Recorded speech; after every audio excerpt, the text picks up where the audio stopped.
ಮಾವ ಏನಿವತ್ತು ಆಫೀಸ್ಗೆ ಹೋಗಿಲ್ವಾ? ಇಲ್ಲಮ್ಮ, ಇವತ್ತು ಯಾಕೋ ಆರೋಗ್ಯ ಸರಿ ಇಲ್ಲ.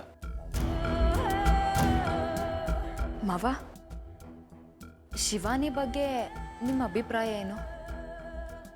ಯಾಕಮ್ಮ ಹೀಗೆ ಕೇಳ್ತಿದ್ಯಾ? ಹೇಳಿ ಮಾವ.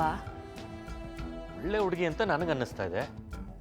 ಆದರೆ ನನಗವಳು ಒಂಚೂರು ಇಷ್ಟ ಇಲ್ಲ.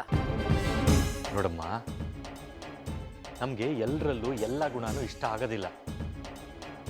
ಕೆಲವೊಂದ್ಸಲ ಅಡ್ಜಸ್ಟ್ ಮಾಡ್ಕೋಬೇಕಾಗುತ್ತೆ. ಅವಳು ನಿನ್ನ ಅಕ್ಕ ತಾನೆ, ನೀನು ಹೊಂದ್ಕೊಂಡು ಹೋಗ್ಬೇಕು. ಅವಳು ನನಗೆ ಅಕ್ಕ ಅಲ್ಲ. ಏನೋ ಅಕ್ಕ ಅಲ್ವಾ? ಏನಮ್ಮ ಏನೋ ಹೇಳ್ತಾ ಇದ್ದೆ? ಏನಿಲ್ಲ ಮಾವ, ನನಗೆ ಅವಳು ಇಷ್ಟ ಇಲ್ಲ. ಅವಳು ನನಗೆ ಅಕ್ಕ ಅಂತ ಅನ್ಸೋದೇ ಇಲ್ಲ. ಹೋಗ್ಲಿ ಬಿಡು ಪುಟ್ಟ, ಅಡ್ಜಸ್ಟ್ ಮಾಡ್ಕೋ.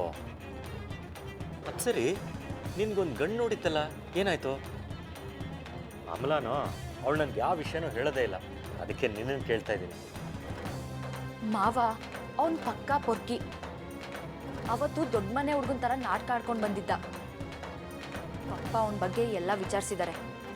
ಅವನು ಸರಿ ಇಲ್ವಂತೆ. ಹೌದಾ? ಮತ್ತೆ ಶಿವಾನಿ ಅವನು ಒಳ್ಳೆ ಹುಡುಗ ಅಂತ ಹೇಳ್ತಿದ್ಲು.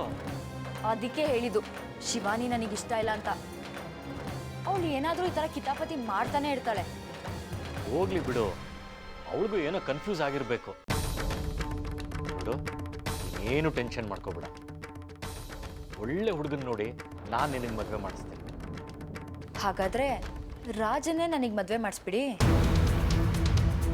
ಅನುಷ್ಕಾ, ಸುಮ್ಮನೆ ತಮಾಷೆ ಮಾಡಿದೆ ಮಾವ. ಅಷ್ಟಕ್ಕೂ ನನಗೇನು ಮದುವೆಗೆ ಅರ್ಜೆಂಟ್ ಇಲ್ಲ. ಸರಿನಮ್ಮ, ನಿನ್ಗೆ ಯಾವಾಗ ಮದುವೆ ಆಗಬೇಕು ಅನ್ಸುತ್ತೋ ನನಗೆ ಹೇಳು. ನಾನು ಒಳ್ಳೆ ಹುಡುಗನ ನೋಡಿ ನಿನಗೆ ಮದುವೆ ಮಾಡಿಸ್ತೀನಿ, ಸರಿನಾ? ಸರಿ ಮಾವ.